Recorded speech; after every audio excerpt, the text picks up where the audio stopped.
Hello बच्चों, आज हम पढ़ेंगे रिमझिम भाग 5 पाठ्य पुस्तक का पाठ क्रमांक 16 बिशन की दिलेरी। यह पाठ लिखा है प्रतिभा नाथ ने। सुबह का समय था। पहाड़ों के पीछे से सूरज झांक रहा था। 10 वर्ष का बिशन घर से बाहर निकल आया। वह रोज़ इसी समय इसी रास्ते से कर्नल दत्ता के फार्म हाउस पर जाता है। कर्नल दत्ता की पत्नी पढ़ाई में उसकी मदद करती है।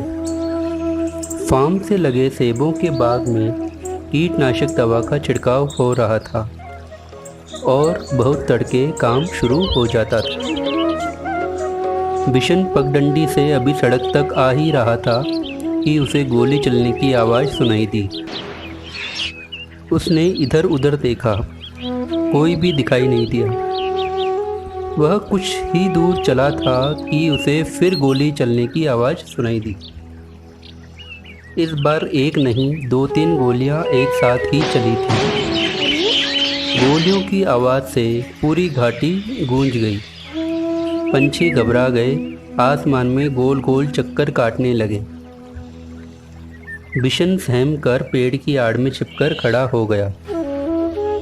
बच्चों, सेबों के बाग में कीटनाशक दवा का छिड़काव हो रहा था। फलों में कीड़े व पेड़ पौधों में बीमारियां न हो, इसलिए कीटनाशक दवा का छिड़काव किया जाता है।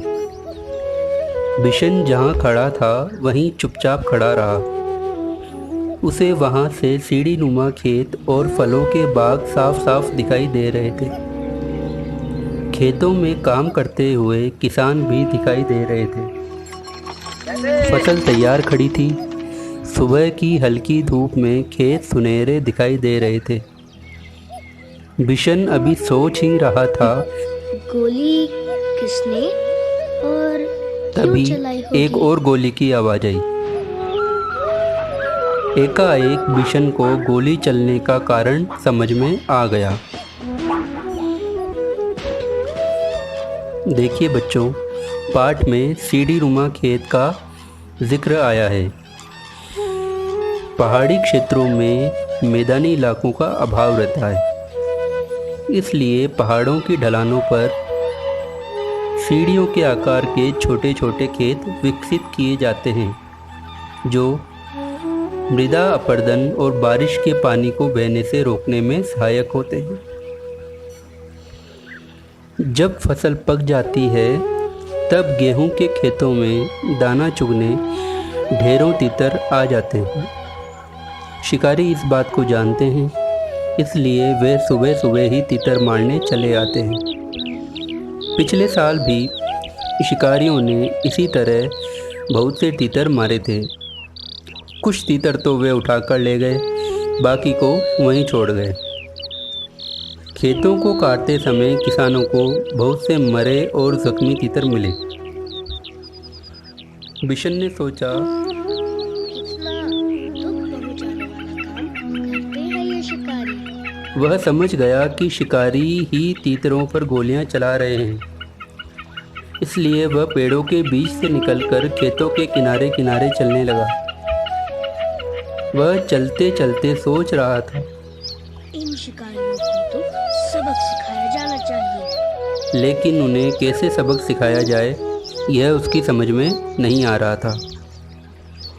तभी उसके पाँव के पास सरसराहट सी हुई।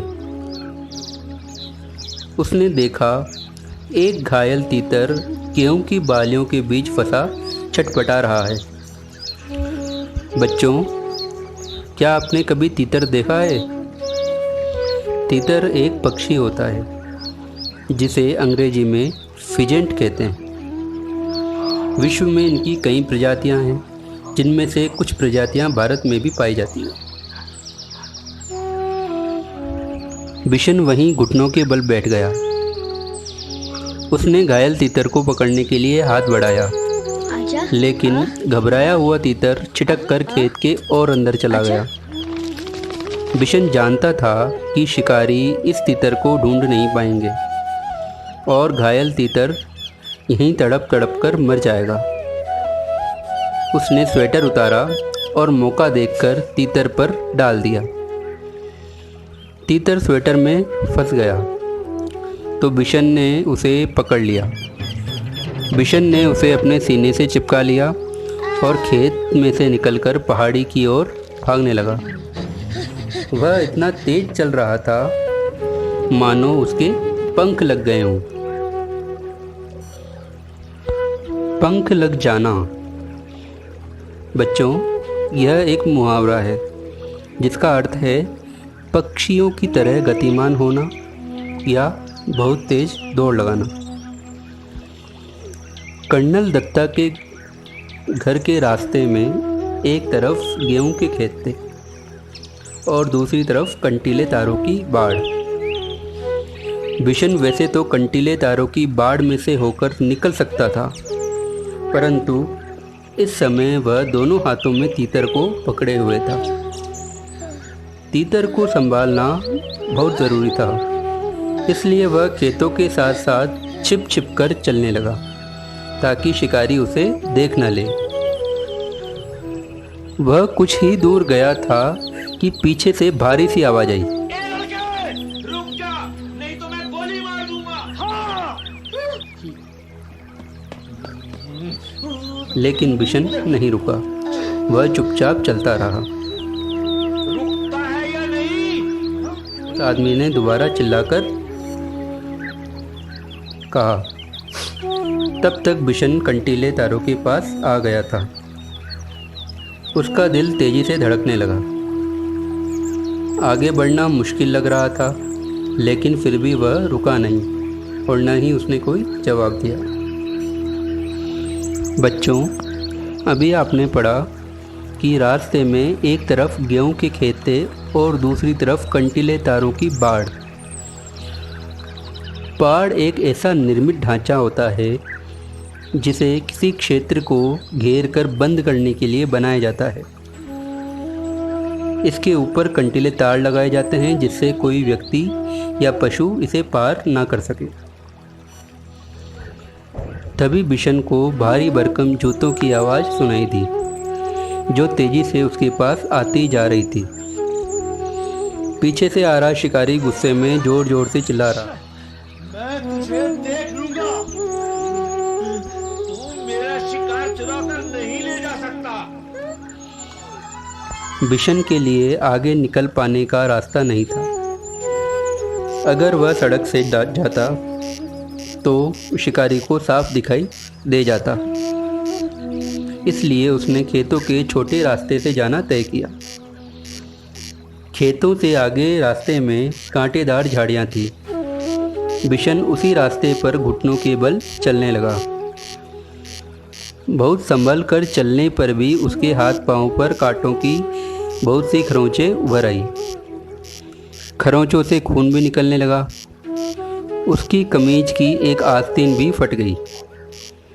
वह जानता था कि कमीज फटने पर उसे माँ से डांट खानी पड़ेगी, पर बिशन को इस बात का संतोष था कि अब तक तीतर की जान बचाने में कामयाब रहा। झाड़ी से बाहर आकर वह सोचने लगा, कैसे पहाड़ी के कोने से फिसलकर नीचे पहुंचा जाए। लेकिन उस कोने में घास बहुत ज़्यादा थी और ओस के कारण फिसलन भी। बिशन थक कर वहीं एक किनारे बैठ गया। बच्चों, ओस क्या होती है? ओस वातावरण में फैले हुए वाष्प का वह रूप है जो जमकर जल के कणों या छोटी छोटी बूंदों के रूप में पृथ्वी पर गिरता है। सवेरे ये कण हमें फूल, पत्तों व घास पर पड़े दिखाई देते हैं। अभी वह बैठा ही था कि उसे पाँव की आहट सुनाई दी। आहट सुनते ही वह दौड़ पड़ा। दौड़ते दौड़ते वह आधी पहाड़ी पार कर चुका था। उसके कपड़े पसीने से तरबतर हो गए, फिर भी वह रुका नहीं और किसी तरह कर्नल दत्ता के फार्म हाउस के पिछवाड़े पहुंच गया। पिछवाड़े का दरवाज़ा खुला था। उसने ताड़ के पेड़ का सहारा लिया और फार्म हाउस के अंदर पहुंच गया। तीतर को वह बड़ी सावधानी के साथ अपने सीने से लगाए हुए था। फार्म हाउस में खामोशी थी। बस रसोई घर से प्रेशर कुकर की सीटी की आवाज़ आ रही थी। मुर्गियां अभी अपने दड़बे में थी और गुलाबचंद सामने बरामदा साफ कर रहा था। अचानक कर्नल साहब का अल्सेशियन कुत्ता जोर जोर से भौंकने लगा। वह किसी अजनबी को देखकर इसी तरह भौंकता है। बिशन समझ गया कि शिकारी इधर ही आ रहे हैं। बच्चों, क्या आपने कभी दड़बा देखा है? दड़बा लोहे अथवा बांस से बना एक पिंजरा होता है जिसमें मुर्गियों व कबूतरों को रखा जाता है। उसने इधर उधर देखा ताकि वह तीतर को कहीं अच्छी तरह से छिपा सके। एक और शेड के नीचे बहुत सारा कबाड़ पड़ा था। उसी में एक टूटी टोकरी बिशन को दिखाई दे गई। ये ठीक है, सोचते हुए उसने तीतर को टोकरी में रखकर स्वेटर से ढक दिया। घायल तीतर घबराया हुआ था, इसलिए वह चुपचाप पड़ा रहा। तीतर को छुपाने के बाद बिशन ने सोचा, अब बाहर चलकर देखना चाहिए। पर वह शिकारियों के सामने भी नहीं पड़ना चाहता था, इसलिए उसने छत पर चढ़कर बैठना ठीक समझा। बिना सीढ़ी के छत पर चढ़ना उसके लिए बहुत आसान काम था। वह अक्सर शेड की ढलवा छत के सहारे ऊपर चढ़ जाता था। बिशन लकड़ी के खंभे पर बंदर की तरह छलांग लगाकर लटक गया और ऊपर की ओर खिसकते खिसकते छत पर जा पहुंचा। खपरेल की ढलावदार छत थी, इसलिए वह चिमनी के पीछे छिपकर बैठ गया ताकि वह किसी को दिखाई ना दे, लेकिन वह स्वयं सब कुछ देख सके। उसने देखा कि दो शिकारी इधर ही चले आ रहे हैं और उनको देखकर कर्नल साहब का अल्सेशियन कुत्ता जोर जोर से भौंक रहा था। कर्नल ने कुत्ते को डांटा, चुप रहो। पर वह न माना। पिछले दोनों पांव पर खड़े हो वह उछल उछल कर भौंकने लगा। वे दोनों शिकारी करीब आ गए तो कर्नल ने रौबदार आवाज में पूछा, कौन हो तुम? यहाँ किस लिए आए हो?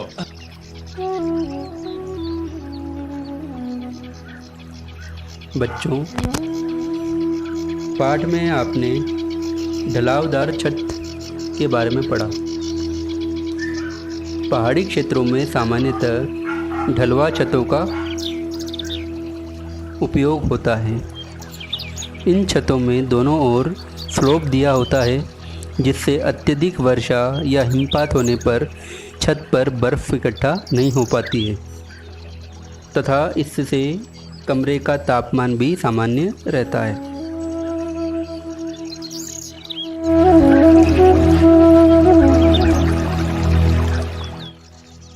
साहब, हम शिकारी हैं। हाँ, हर साल यहाँ शिकार के लिए आते हैं। अच्छा, तो तुम ही लोगों की गोलियों की आवाजें गूंज रही थी सुबह से। जी हाँ, जी हाँ। हाँ, हमारे पास लाइसेंस वाली बंदूकें हैं। हाँ, सरपंच माधो सिंह भी हमें जानता है। तो तुम हर साल तीतरों का शिकार करते हो? कर्नल ने मजाक सा उड़ाते हुए कहा।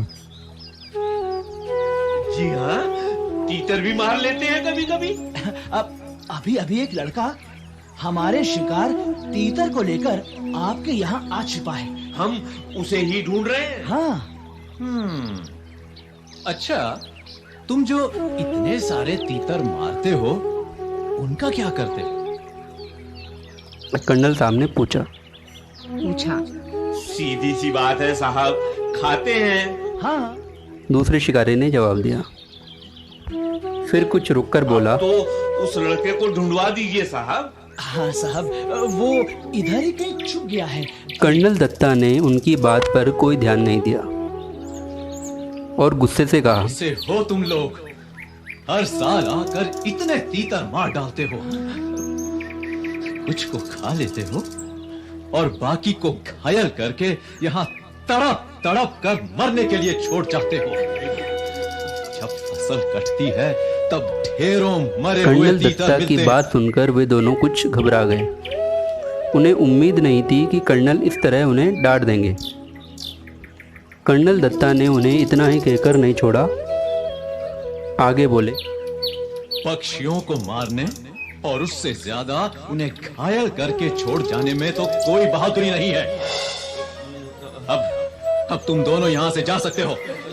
तीतर? यहाँ तुम्हारा कोई तीतर वीतर नहीं है।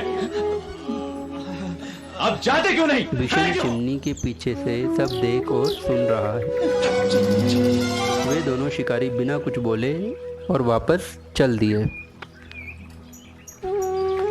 कर्नल दत्ता ने गुलाब चंद से दवाई छिड़कने वाली मशीन लाने को कहा। तभी बिशन छप्पर से शेड पर होता हुआ नीचे कूद पड़ा और उसने तीतर को उठा लिया। घर में घुसते ही मालकिन को पुकारने लगा, बहू जी, जल्दी आइए, यह बहुत जख्मी है, आकर इसे देखिए। बच्चों, भारत में शिकारियों द्वारा पक्षियों का अंधाधुंध शिकार करने के कारण कुछ पक्षियों की प्रजातियां लुप्त होने की स्थिति में पहुंच गई है, जिनमें गिद्ध, सोन चिरैया, साइबेरियन सारस आदि प्रमुख हैं। बच्चों, क्या तुम जानते हो, भारत के राजस्थान राज्य के भरतपुर जिले में पक्षियों के संरक्षण हेतु एक राष्ट्रीय उद्यान है, जिसे केवलादेव घना पक्षी विहार नाम से जाना जाता है। यह अभ्यारण्य साइबेरियन सारस के लिए प्रसिद्ध है। बिशन की आवाज़ सुनकर कर्नल दत्ता भी अंदर जा पहुंचे और बोले, अच्छा, तो तीतर चुराने वाला लड़का तू ही था, हाँ? क्या करता बाबूजी, इसे बहुत चोट लगी है, अगर मैं ना लाता तो ये मर जाता। अब तू इसका क्या करेगा? इसे पालूंगा बाबूजी। बिशन ने कहा। कर्नल साहब मुस्कुरा दिए। उन्होंने घायल तितर को देखा। उसका एक पंख टूट गया था। अब शायद ही वह उड़ सके। जाओ, दवाइयों का बक्सा लेकर आओ। जी।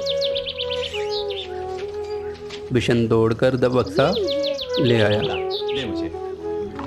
कर्नल दत्ता ने तीतर के पैरों का जख्म साफ किया, देखिए, ये देखिए। फिर दवाई लगा दी। काफी खून है। पंख को फैलाकर टेप लगा दिया ताकि वह ज़्यादा हिले डुले नहीं।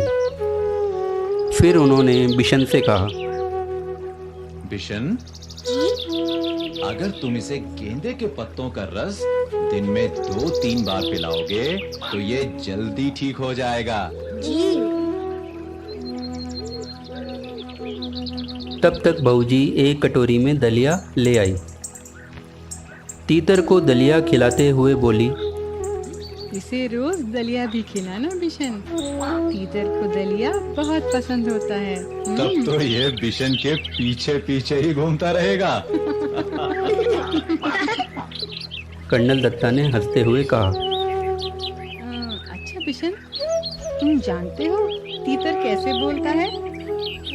बहूजी ने पूछा। बिशन ने अपने हाथों को मुंह पर रखकर तीतर की आवाज़ निकाली। कर्नल दत्ता ठाका मारकर हंस पड़े। बहूजी भी मुंह पर पल्लू रखकर हंसने लगी। बिशन भी हंसता हुआ हिरन की तरह छलांगे लगाता तीतर के साथ वहां से अपने घर की ओर भाग चला। समाप्त। प्यारे बच्चों, हमें भी बिशन की तरह ही पशु पक्षियों के प्रति अपने मन में प्रेम व दया का भाव रखना चाहिए। किसी भी पशु पक्षी को सताना नहीं चाहिए। यदि कोई पशु या पक्षी हमें घायल अवस्था में या किसी विपत्ति में पड़ा दिखाई दे तो हमें यथासंभव उसकी मदद करनी चाहिए।